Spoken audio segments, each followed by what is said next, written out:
Guerre d'Algérie, l'État français condamné pour l'accueil indigne des harkis. Le Conseil d'État français a condamné l'État français pour l'accueil indigne réservé aux supplétifs des forces armées françaises en Algérie dans les camps de transit où a grandi un fils de harki. Ainsi, l'État devra lui verser plus de 10 000 € en réparation des préjudices matériels et moraux. L'État français a été condamné par le Conseil d'État français à indemniser hauteur de 15 000 € un fils de harki qui est né et a grandi dans des camps de transit et de reclassement dans les années 1960 et 1970.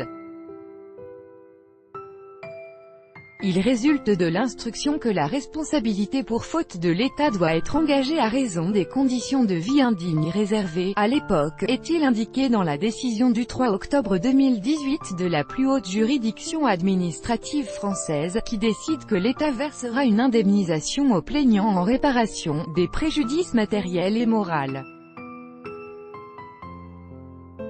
Comme l'a appris l'AFP d'une source au sein du Conseil d'État, c'est la première fois que ce dernier répond à la demande de réparation en lien avec l'accueil des harkis dans l'Hexagone en reconnaissant la responsabilité de l'État et en lui imposant le versement d'indemnités.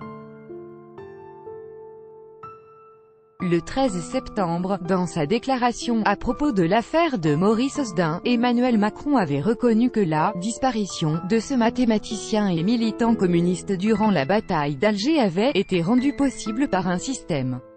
dont les gouvernements successifs ont permis le développement, le système appelé « arrestation-détention » à l'époque même, qui autorise les forces de l'ordre à arrêter, détenir et interroger tout suspect, dans l'objectif d'une lutte plus efficace contre l'adversaire. La décision du Conseil d'État survient dans le contexte d'un plan harki d'un montant de 40 millions € sur 4 ans annoncé fin septembre et ayant pour but de revoir les pensions versées aux anciens combattants. Le plaignant est né notamment dans le camp de transit et de reclassement Joffre, à Rivesaltes, dans le sud-ouest de la France pour les ex-supplétifs de l'armée française en Algérie. Ensuite, il a été emmené au camp de Bias en 1964 et y est resté jusqu'à 1975. La vie dans ces camps a entraîné pour lui des séquelles exigeant un accompagnement médico-psychosocial et ont également fait obstacle à son apprentissage du français.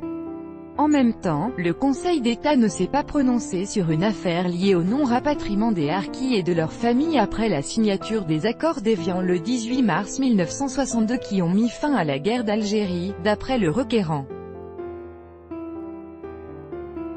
De fait, quelques 60 000 sur 150 000 Algériens recrutés par l'armée française comme auxiliaires ont pu atteindre la métropole, tandis que d'autres ont été abandonnés à leur sort.